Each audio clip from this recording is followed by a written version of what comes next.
चाहिँ कतिपय घरीमा एक कोसा दुई कोसा लगभग पाकिसकेछ है। यो अहिले लगभग काठमाडौँको तयारीको अवस्था हो। यो केरा यहाँ यस्तो घरीहरू छन्।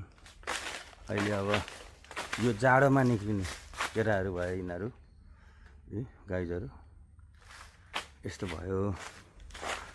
अब अहिले काठमाडौँको लागि हामी लोड गर्नको लागि तत्पर एकदम तयारी अवस्थामा छौँ। केरा चाहिँ भन्नुहुन्छ भने यस्तै हो। केराको बगान चाहिँ यो मद्रासी जातको भन्छ, मद्रासी बिरुवा परेको सबभन्दा पहिले मलाई दिनुभएको काठमाडौँको दाइ, अहिले उहाँ स्वर्गीयवास भइसक्नु भयो। उहाँ दाइले चाहिँ यो दाइको देन हो। पहिले दाइले नै मिलाइदिएको मलाई बिरुवा हो। यो देवानगञ्ज भन्ने ठाउँबाट ल्याएको हामीले। यसको फलाइ चाहिँ यस्तो छ। अहिले जाडोको मङ्सिर महिनाको केरा हो। अब यो मङ्सिर महिनाको केरामाको अवस्था यस्तो छ। यो केरा लगभग चैत वैशाखको अन्तरालमा सकिन्छ।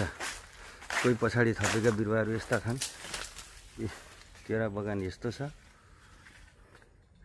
म चाहिँ धमाधम कटिङ गर्ने अवस्थामा छु। बगान मेरो मोटामोटी 50 बिघाको हाराहारीमा होला। मैले अहिले सबै बगान घुम्न भ्याएको छुइनँ। यस्तो छ बगानको भिडियो। एउटा यो लगभग 5-6 बिघाको प्लट होला मेरो। यो अलि अगाडि लगाएको केरामा चाहिँ अलिअलि चिटी लागेछ। यस्तो छ।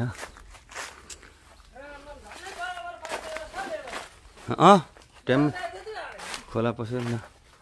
यस्तै छ। दाइहरू भट्टाबाट उतार्दै हुनुहुन्छ केरा। अहिले धमाधम टोलीहरू